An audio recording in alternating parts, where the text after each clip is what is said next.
You tune into the SportsCast with Brian, Craig, and Jeff. Give you all the sports news you need. We give you outspoken thoughts about all the headlines. We talk baseball, football, hockey, and more. No matter the topic, we cover it. Get ready for the show and keep it outspoken. Keep it outspoken. We keep it outspoken only on the SportsCast.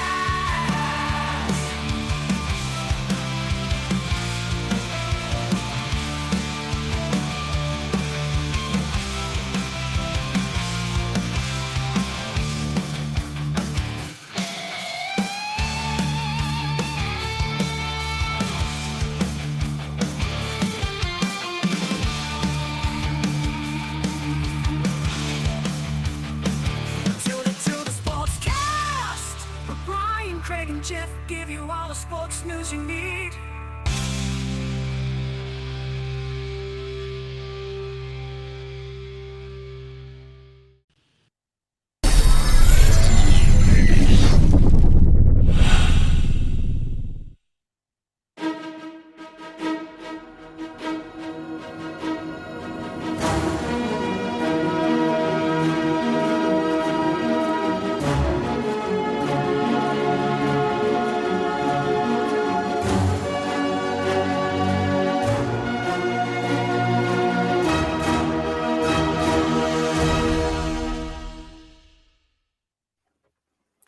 Hey guys, welcome in episode 110 of the OutSpoken SportsCast here with your hosts Brian and Craig. I am glad we're able to do these Tuesday episodes, Craig. I'm glad you're on here to join me. We're just going to kind of fill in here what we've missed throughout the weekend from our Friday podcast. Hopefully you guys went and took that out, and we got some different things happening here at the OutSpoken Sports. Craig's going to do a draft edition episode next Thursday. The draft comes on next Thursday night of the NFL. We're all looking forward to that. And we both do the same job, but Craig's crazy where he'll stay up late and go off of no sleep into work. And I just don't do that. You're used to doing that now though, right? I mean,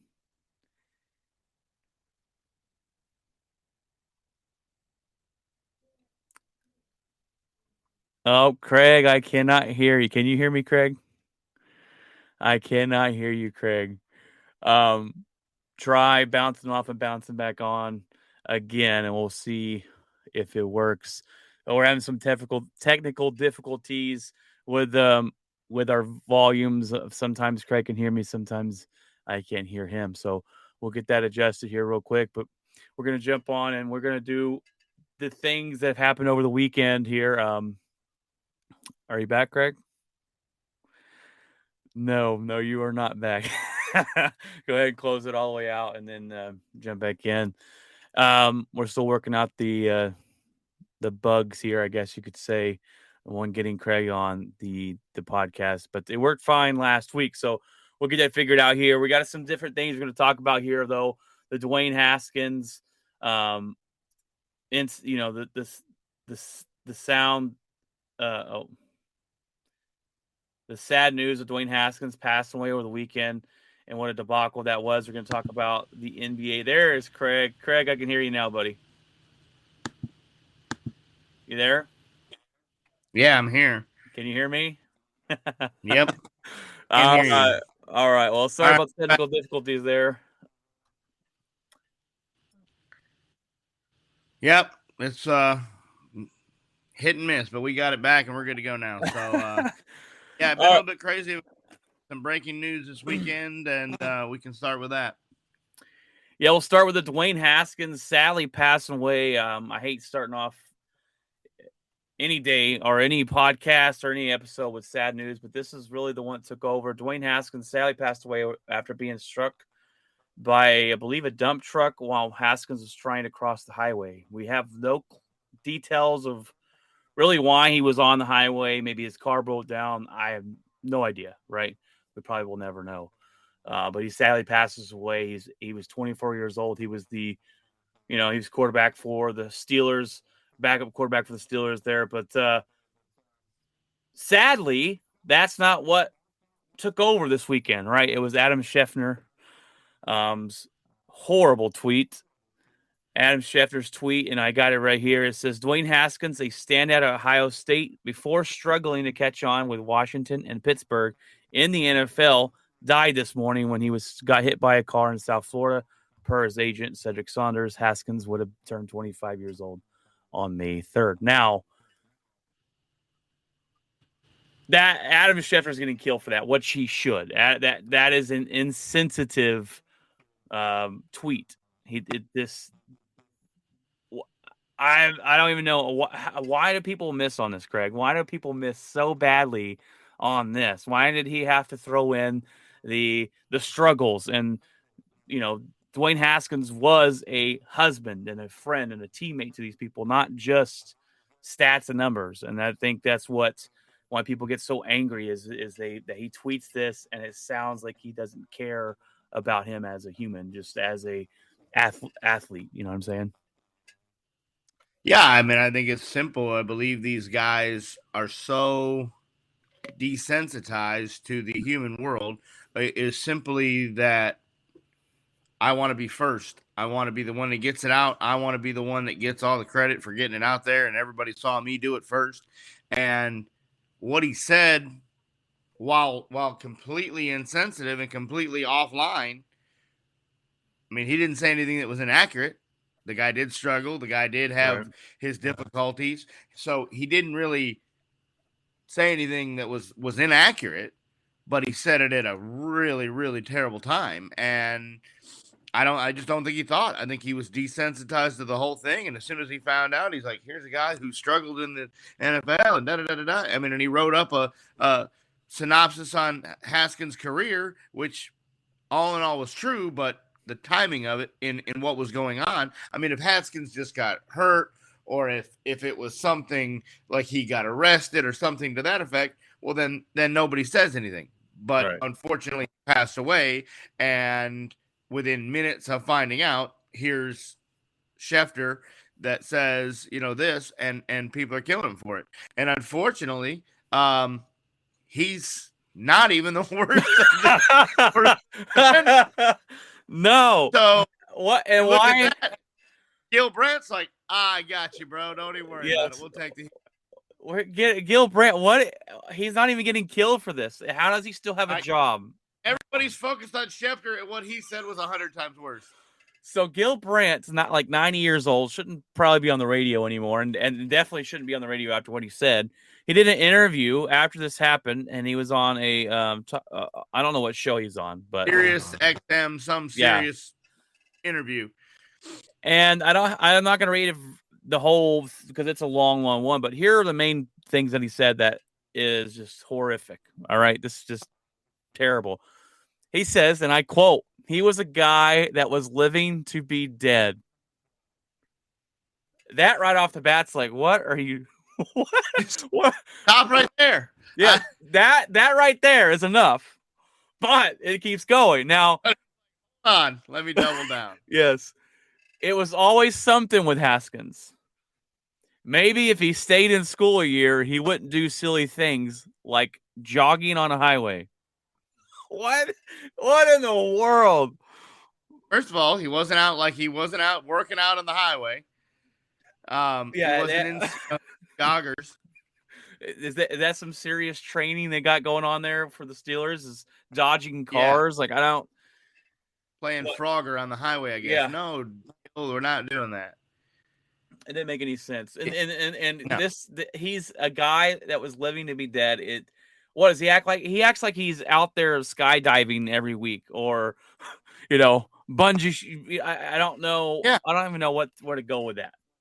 Yeah, he just acted like Haskins was nothing but a troublemaker from the time he got in the NFL. And the only thing you ever really heard on Haskins was his work ethic. That's the only thing. The only complaint, his talent, his ability to throw the football, his ability to play in the NFL as an NFL quarterback. Nobody ever said anything about that. He just never got the opportunity because of his work ethic. Him and Ron Rivera didn't see eye to eye because Rivera told him he was the last one in the meeting and he was the first one to leave. He didn't want to put in any extra work. He didn't want to do any of that. And so that's why he didn't get the opportunities that his talent should have presented for him. I mean, here's a guy that was a first round pick. Yeah. He was supposed to be the savior of the Washington franchise. Right. He's one of the best Ohio State quarterbacks. He won the national championship, came in and saved the day when all those guys got injured and had the game of his life. That's how he went in. He probably should have stayed in school an extra year if he doesn't get that opportunity, but he struck while the iron was hot at 22 years old to try to get the money to help his family and support his family. And that's all he did. Yeah, I had no clue the whole stay in school. You're going to strike. It's smart to strike when you got all the. That's why, because he could have gotten injured the next year. You never know what's going to happen to these kids. I mean, now they're sitting out bowl games just to make sure they don't get hurt to go into the NFL. I mean, so he didn't do that. Right. Yeah. It was just completely. And all the NFL players, all these guys are just focused on Schefter, I guess, because they know him and they work with him and they talk to him on a daily basis, whereas Gil Brandt is mainly around the organization and kind of sticks to the Cowboys. He doesn't comment on the whole NFL. They just happened to blindside him with this question on this. It wasn't even supposed to be a topic on the show he was on, but it happened while they were doing a live interview, and so they asked him about it. And so, was he blindsided? Yeah, but man, you can't say anything about that. That was the worst take I've ever heard. Most controversial. And 105.3 The Fan was talking about this today, and they were shocked that he still has a job. And both of them have walked it back, but both of them walked it back days later. I mean, not the second that it was out. Well, and that's the issue too with Adam Schefter is he waited till his podcast episode. It wasn't like if he felt so bad, he could have gone on ESPN the next day, later that same day. Hey, go on Twitter. Do a live video, post a video on Twitter, right? Backing down. He waited till Monday or Tuesday. I mean, it just came out. Now, do I think Adam Schefter should have lost his job? No, I wouldn't say that. Gil Brandt definitely. That's ridiculous what he said, and I don't even know. It sounds like he's making a lot of things up. He also mentioned that they invite because they do Gil Brandt's big on the draft. They do a draft show, and they invited some players out. They invited Haskins there, but he declined their offer and decided to charge $50 a person at a bowl. I'm like, what does this have to do with Dwayne Haskins passing away this morning? Well, that's what it was Brandt took offense to that. Basically, he felt Haskins blew him off and went and did his own thing. And so I think he took that personally. And so he kind of had a personal vendetta. And when this came out, he kind of told us what he really felt of him. And it was a real bad look and a real bad move on his part. Definitely was. All right. Well, the other news the weekend was we finally finished the NBA games. We've got the play-in. We got the playoff set up. We're going to talk about that here a little bit. And we've also got some Lakers news, Luka scare and all that good stuff. So right now, the play-in games, they start tonight, Craig? I believe so. I believe Pelicans, Brooklyn. Spurs. Oh, okay. Sorry, go ahead. The Brooklyn night. Okay. All right. And the game with all those guys they got, we'll never know, but that's where they're at. Yeah, the Nets, I mean, talk about disappointing season. Yeah. I think the biggest disappointment is obviously the Lakers. We'll get into them in a little bit, but the Nets have got to be right there. Right. They're probably the second. These two teams are projected to both meet in the championship with the talent they've got. The Nets obviously made a trade. They traded away hard, and that thing fell apart faster than. Well, and then Kyrie can't play the home, or can only play the home games, can't play on the road or whatever because they don't want to pay the whatever the fine is or whatever it is for him because he's not vaccinated. So he can only play either the home or the road games. I think it's the road games. He can't play at home. So, is he going to play the playoffs? Isn't he? I don't know. It's a question mark, and he's talented. Don't get me wrong, but he's a big headache everywhere he goes. Everywhere. Everywhere. So in the East, you have number 7 Nets versus the Cavaliers, and the Cavaliers surprised me this year. You expect them to be really, really bad, and in the 8th seed's not great, but that's something for the Cleveland Cavaliers. After LeBron James leaves a team, he usually leaves them in ruins, and they've built up some talent there. So I see them beating the Nets? No, I don't. But they're there, number 8. You got number 9 Hawks versus number 10 Hornets. The Hawks fell off this year. They were better last season. We expected made it close to the finals, right? Yeah, I expected to see them, be more consistent this season, and they've kind of taken a plunder. So we'll see. Yeah, Miami. Obviously, the definite shocker is the 1 seed. I mean, nobody saw that coming. Yes, Miami, the number 1 seed. Look, they have a great head coach, Eric Spoelstra. Yeah, and it just came out that Phoenix's head coach wins Coach of the Year again. Spoelstra doesn't even get looked at it. Not a mention. I didn't know they came out with the winner of the head coach. Okay, just kind of saw it just a minute ago when I was looking right before we logged in.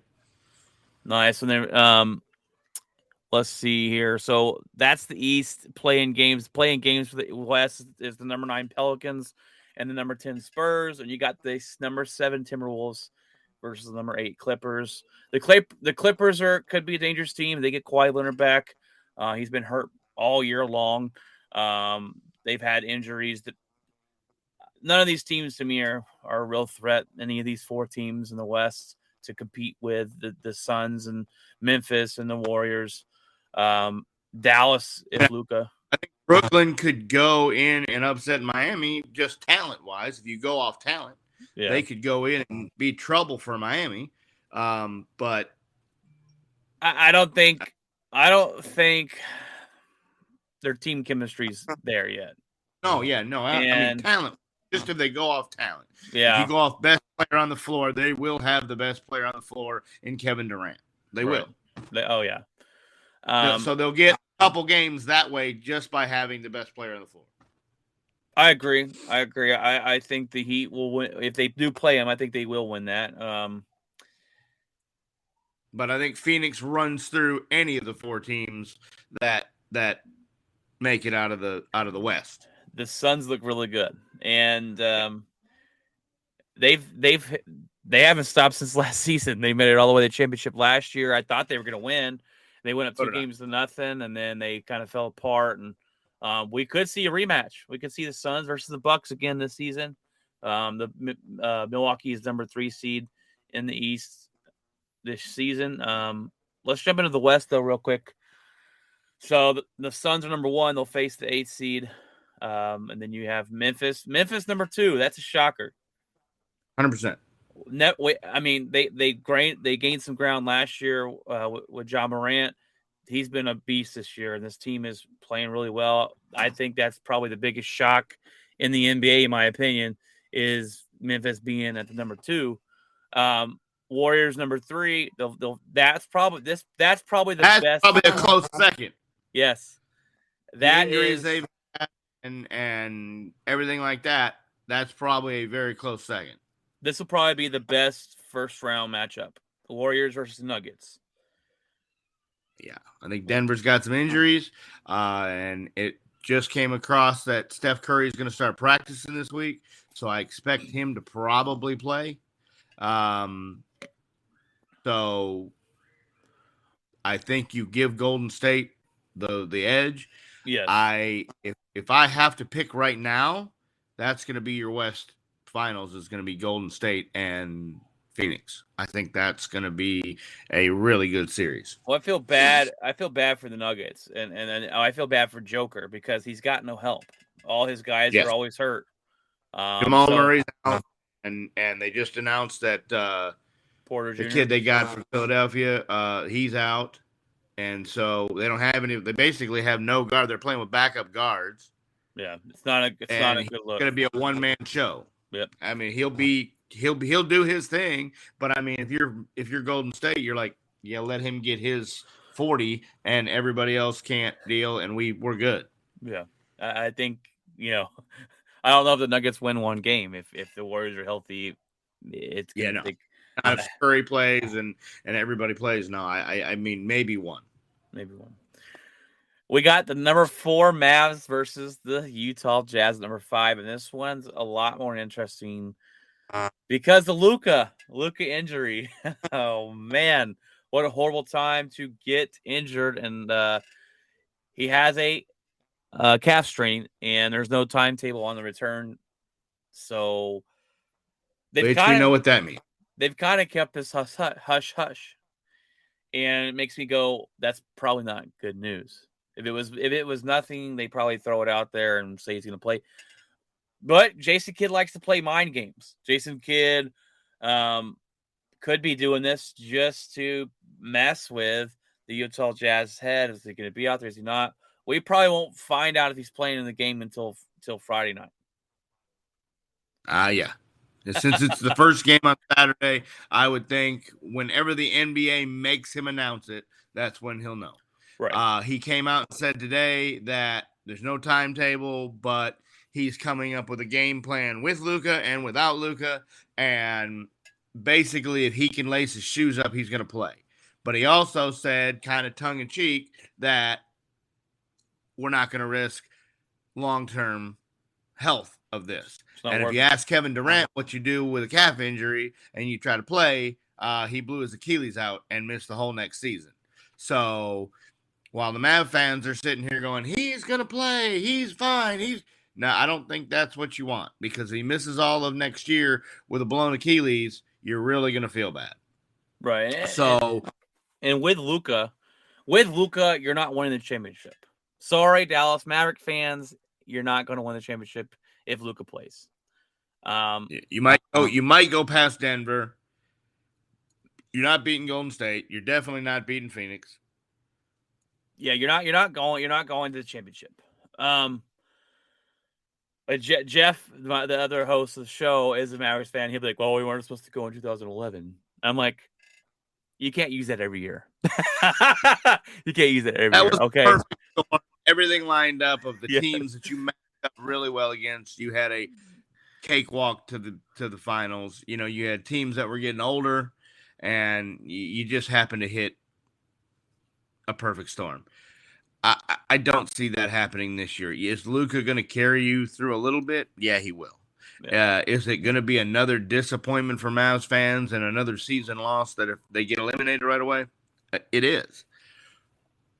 But if you remember when Dirk Nowitzki's career first started, last week of the season he injures his knee. They come to Don Nelson and they say, good news and bad news. Good news, he can play. He's not going to mess it up any more than he already is. Bad news is he's not going to be 100%. And Don Nelson said, not playing. I'm not going to risk a Hall of Fame career over one playoff series. Right. If Jason Kidd is smart, that's what he does with Luka, in my opinion.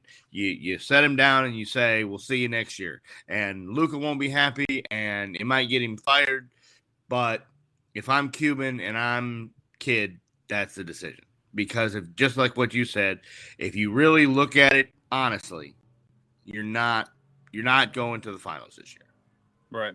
They've taken a step forward this year, the number 4 seed. That's progress. And yeah, and you want to see them. You want to see them as being a Mavericks, or as a Mavericks fan base, progress in the playoffs, go to the next round and stuff like that. It is not worth it. If he is not close to 100%, if there's a 5% that he could tear his Achilles, which they say when you tear your Achilles, it usually starts with a calf strain or something else before you just straight up tear your Achilles. We saw with Kevin Durant. You do not want to risk it, because if he tears his Achilles, he's missing all next season, and the Mavericks will may not even make the play-in game next season. So it's not worth it. It sucks. And the big questions were, why was he in the game the other night? Right. First of all, the technical foul gets called back. He's able to play. The suspension was lifted, which if the NBA just kept it, we're not having this conversation about it. And then he's playing the starters late into it was late in the third quarter, I believe, when that happened. Golden State was pulling away from because if the Mavericks did win and Golden State lost, the Mavericks would have jumped up to the third seed. But Golden State blew away the Pelicans, I believe it was. And I'm like, Jason Kidd said he had no clue of the score. They weren't looking at it, but the team, some team member, I forget his name, said we definitely knew the score. I don't know what's true or not, but how are you not looking at the score? Should he set him down earlier? Is he going to take some heat for that? A lot of people aren't really blaming him. I don't think they did a poll in the DFW area, and a lot of people are saying it's just bad luck. But it is a questionable decision to have him out there that late when it's not gonna benefit you at all. So I don't know. It's a little questionable from Jason Kidd. That's the first questionable thing that I've heard all season long from Jason Kidd as a head coach for the Dallas Mavericks. So it sucks for Dallas Maverick fans, but you're more than likely looking at a first round exit. I got a buddy of mine. He can be a little bit of homer. Says they will beat Utah without Luka. I don't know how that's possible, but I don't know who that is, but I would take that bet. And the thing on Kidd is, it's not like the MLB. We don't have the outfield scores. We don't have everything posted up there. He's not looking at the thing. They're not. San Antonio didn't have the Golden State game on above him. He couldn't see that they were running away with it. Now, should he have had somebody on the staff with a little earpiece in, listening to the Golden State game, telling him updates? Probably. But that's hindsight. Because if you set him down and then come to find out after the game Golden State lost, all the Mav fans are going to burn down. They're going to be standing here with pitchforks and flames. We all know the DFW sports fans. They're they know best. They know everything. They're right. The coach is wrong, and it's every sport around here that's the case. And I understand that because they want the 3 seed. They want this. They want that. But it's not Kidd. Kidd was doing you play your guys. You play your guys. You play to win the game. And you had the decision was made before the game. I'm playing my starters. At that point in time, you play them. If you weren't going to play them, if you just said, you know what, I don't care about the 3 seed. I don't care about what the outcome of the Golden State game is. I'm sitting everybody. I'm playing the backups. We win. We beat San Antonio. Ain't great. We don't. That's probably the decision he should have gone with, just for the simple fact that this could happen. And a freak roll of an ankle. Luka's had ankle problems his whole career. Anything can happen where he steps on a foot and rolls an ankle, or somebody fouls him hard or whatever. San Antonio is a huge rivalry team. You don't think they wanted to, play a little bit harder, play a little bit. Plus, they had everything to play for to make sure they were in the play-in game. So I don't blame Kidd. He made the decision. He went with it. Hindsight is always 2020, always. Right, and you're right. It is a lose-lose situation. If he sat them and they didn't make it, they were like, oh, you could have got the 3rd seed, and if he sits them and Golden State wins, bang, they're gonna fry them there. If he wins and Luka gets hurt, they're gonna fry. He was in a no-win situation. Right. Jeff popped up and says, "What's up from work?" Hi, Jeff. That's the other host of the show, Jeffrey. He's at work right now, so glad you're tuning in there. Glad we were tuning in there from probably your lunch break. Patrick here. Patrick Tennyson says we are Debbie Downers. Now, Patrick, I don't call it being Debbie Downer. I call it being a realist. Yeah. And sorry, Mavs fans. That's just the way it is. And then my buddy Ryan keeps telling me, come on over to the Mavs. Come on over to the Mavs. Be a Mavs fan. Be a Mavs fan. And it's so hard to be a Lakers fan for me because I can't stand LeBron James. And I'm like, man, I so want to, but I'm not jumping on them. I'm not jumping in trains, man. I don't do that. That's not who I am. And also, yes, I saw your comment. Patrick also said, I wonder if the Lakers will make the playoffs. So, Patrick, you You already know the answer. You're just being a troll right now. Lakers did not make the playoffs, as it's been a horrible season, the worst season in Laker history, in my opinion. And LeBron is out here lying. They asked him in an interview, and he said that the season wasn't a failure, which it completely is.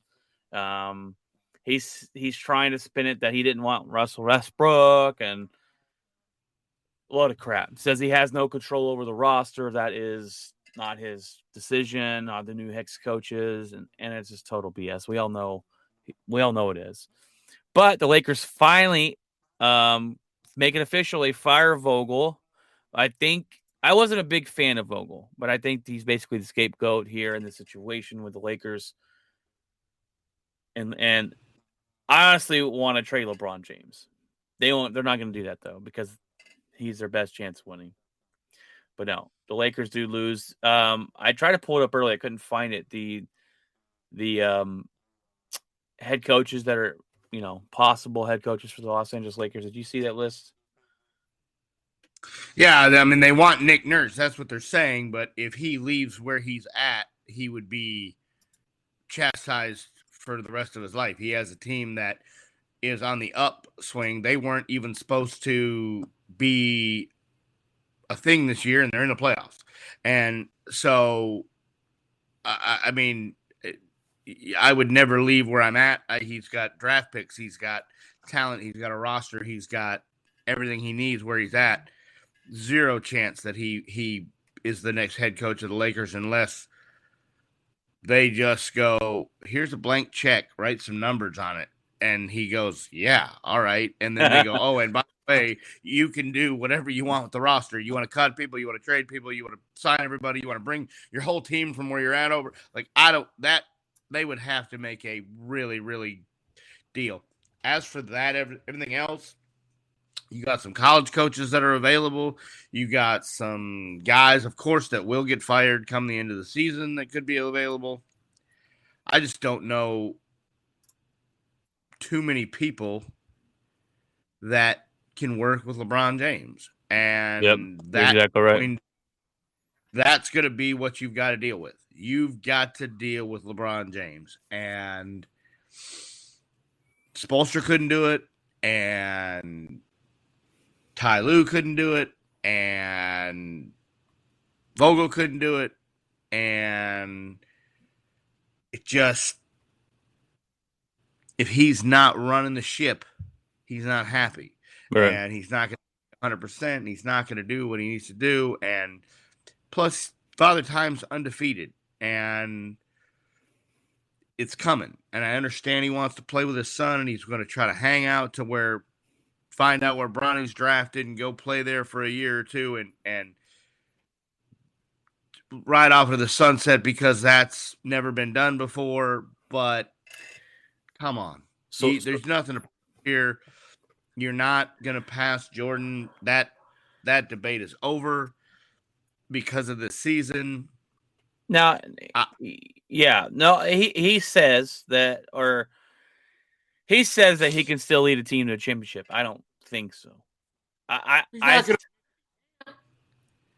Say it again. You cut out. He's not going to admit that he can. He's not going to be like, no, I'm terrible. I said, yeah. Say that. I've told Laker fans last season that our number one guy is not LeBron James. It's Anthony Davis. He's our number one guy. Mr. Street Clothes. And he's Cottonelle soft, and he didn't play half the season, and you saw what we were. So Patrick asked, what are the chances of him, speaking of LeBron, and his son playing together in the near future? Now, I say it's pretty low. And look, I just looked it up. Bronny is his name, is eligible for the NBA draft in 2024. So that's not next year, but the year after. LeBron's already, 37, 38. He's going to be close to 40. I don't know who signs up for a 40-year-old LeBron James. Look, he can put up good numbers for you. He showed it this year. But that also comes with he wants control of the team. He wants to control this. He wants to control that. And so the team he's going to go to with Bronny they're going to have a top 5 pick. He's going to go in the top 5. Well, you know what that means, right? That means that team's not very good right now. So if that team's not very good, what are you going to go? You're not LeBron James away from winning a title. No. So by adding LeBron James and his son, they probably don't even make the playoffs. So yeah, you can play with him if you're willing to not make the playoffs and just play with your son. And I think that's what he would do. I mean, but they were talking about Cleveland, we'll go back to Cleveland. But first of all, Cleveland's got to draft him. Second of all, Cleveland said they don't want him. Why would they want him back? That bridge was lit on fire with kerosene when he left. Yes. But it's like, why would they want him back? They're in the playoffs this year. You're going to go backwards. Are you going to take a 2-year backwards deal? No, I'm not. And they would have to get rid of a lot of their young talent to sign up Russell Westbrook and any other horrible player that LeBron wants to sign. I'm not sure it happens. I think it's just a dream, but I think he'll hold on for that long. Will he still be as great? Probably not, in my opinion. But where will he be? I mean, I think he's got 2 more years left on the LA contract. Yeah. So I would like to trade him now. He did that on purpose. It Yeah. lines up with he becomes a free agent as Bronny becomes into the NBA. It all lines up. That's why they signed the contract the way they did. That's why they did it. But I think it's too many stars have to align. All right. Well, the Eastern Conference or the Eastern Conference, yeah, that right. Playoffs. You got the Heat number 1, Boston number 2, which Boston's a team that no one's really talking about. They usually have a good season, but every time they get to the playoffs, they just don't win. They don't get to the championship. I don't know what it is about them, but they haven't won in a really long time. You got the Bucks at number 3 versus the Bulls at number 6. That would be a good matchup. I think Bucks do win it in 6 probably. The Bulls are very talented, though. They got a talented roster. And then you got number 4, Philly versus the number 5 Raptors with, head coach Nick Nurse. I don't know why he would leave there. Philly, I think Philly probably wins that one, but Harden and Embiid hasn't been that great. I think they're still working out some kinks in there, but don't know if they had enough time to get used to one another and make a huge run. That's where the question mark is was that roster put together in time to make a run? Yeah. If you had to guess on the championship matchup for the NBA, what would your teams be? Again, I believe Phoenix and Golden State. I think if Golden State is healthy, I think they can win the West. If Steph Curry is really Steph Curry and everything lines up, I believe Golden State wins the West. They were leading for most of the year. They lost the 1 seed when Steph and Clay got hurt, and I believe they can win the West. I believe they just kind of mailed it in and said, we'll take the best seed we can get, but we're going to get everybody healthy. And I think that was the right choice, and I think that's what happens. Phoenix gives them a run for their money, and I think that series goes 6 or 7. In the East, you can't look away from the Bucks. I understand that Philadelphia has a roster. They built it. I don't think they mold well together. I think maybe next year for Philadelphia is their year to be better. Are the Heat for real? I don't know. They made the finals in the pandemic. Does that really count because we were in the bubble? Then they went away. They had a real bad season last year, and now they're back. And Spoelstra got them rolling. Best player on the floor is the Freak, and the roster that Milwaukee has, I believe it's Milwaukee and Golden State. I like that too. I got the Bucks in East, like I said. Like you said, you got to give it to Giannis. The team they put around him is pretty good as well. They brought the same team back last season or from last year. The Heat, they have talent. They're very well coached. Can Butler get them there again? I'm not sure. I got Boston. No, sorry, I got the Bucks versus. I want to say Phoenix. I want to say a rematch from last year, but Golden State is, if healthy, probably the best team in the West. I don't think Memphis is a series contender yet. They're a little too young. Too young. I think they're a year or two away. I think they'll be around for a while, but I think they're too young. Yes. What I liked about Phoenix last year, and I told my buddy that watching the team play, especially when they beat the Lakers and going forward, they played the best team basketball I saw. They were all on the same mindset. The coach had them playing really well. They should have won the championship last season. I'm gonna go a rematch of last season. I'm gonna go Suns versus Bucks, and it's hard to it's hard. I think it's Golden State versus Phoenix to get to the championship, and I think the Suns win in 7 probably. I could see either one winning though. That's a tough one. We're headed to some good basketball play in the playoffs. The Memphis. I would love to see Memphis and John Moran. I think he's explosive and a great player. I'm not really sure who else they have around him, but obviously they're playing really well. I wish Joker had some help. I think the Nuggets can be deadly. Utah are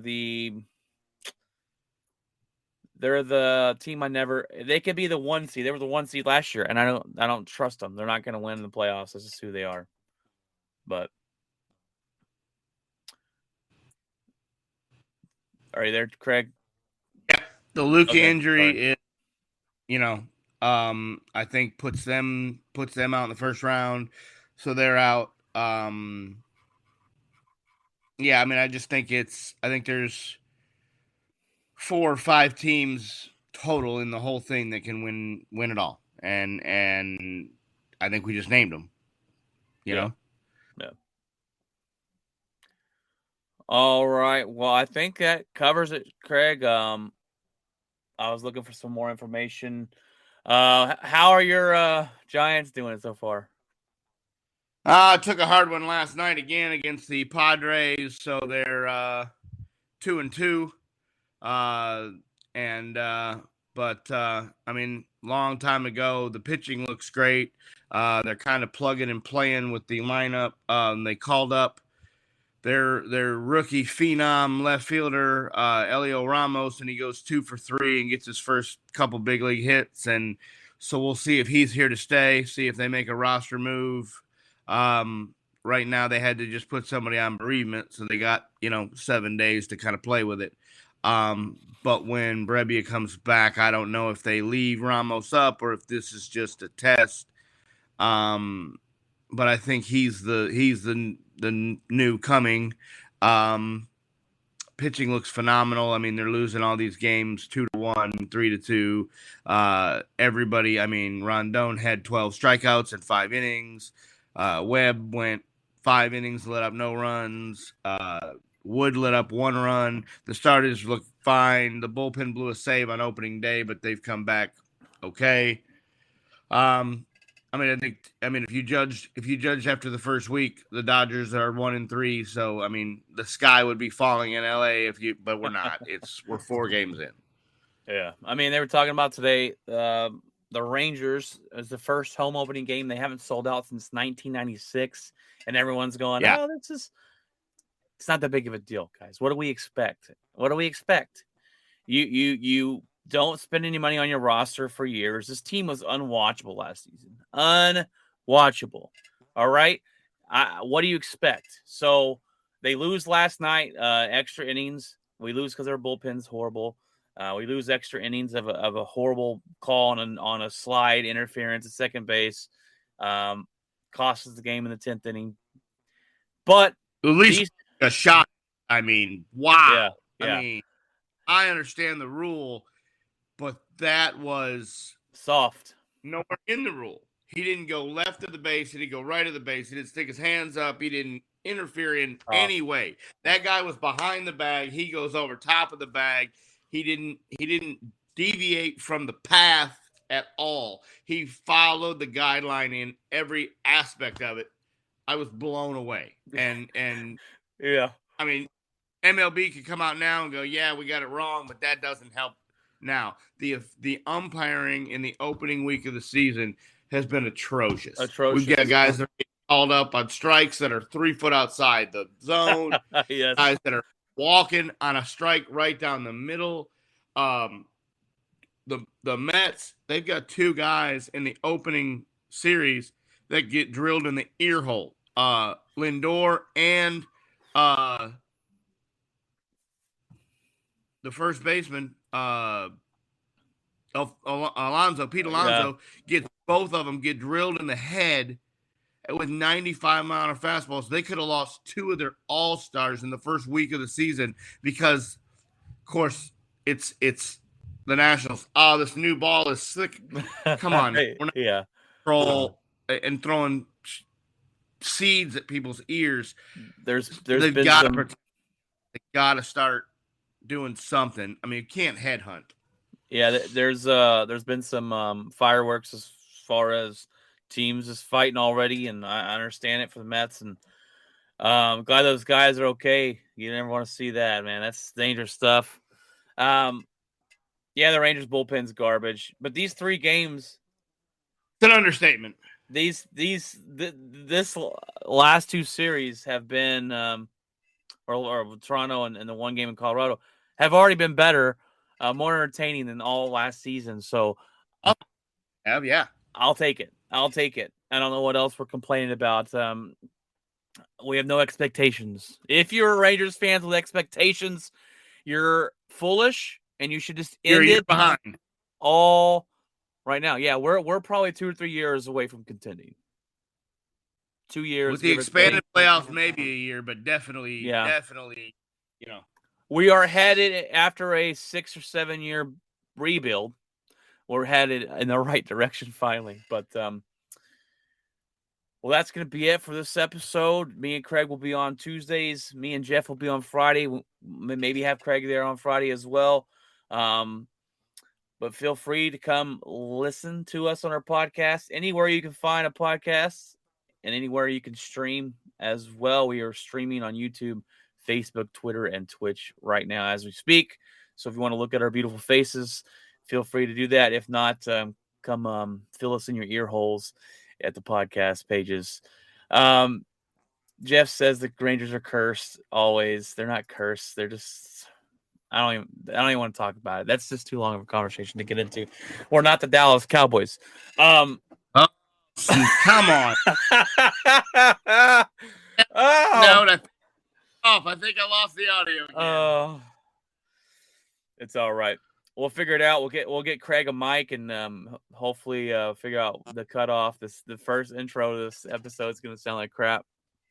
But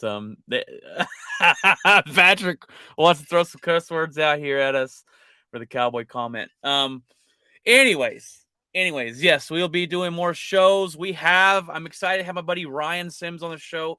He does everything drafts, prospects. He follows all that stuff. So Monday, me and him will have we'll have a show on Monday and going over the top 50 prospects in the draft. We probably won't have a show that Tuesday, Craig, but Craig will be doing a live episode on draft night, probably the first round. You said, I don't know how many draft picks you want to stay up for. I'll be in bed, so listen for that. Craig will be on here live, his first live show by himself. So that'll be interesting. That'll be very interesting. But feel free to listen to that as well. We'll promote that on here as well, and then me and Jeff will probably be on hopefully the Friday after the draft and talk about the draft itself and anything else. But feel free, guys. I appreciate you guys commenting. Thank you, Patrick and Jeff, for commenting on this episode, and feel free to share us when you're done. All right, Craig. Well, I will see you tomorrow at work, bright and early. Bright and early, unfortunately. All right, Craig. Brother. Take care. And we'll see you tomorrow. Yes, sir. God bless, guys. Take care.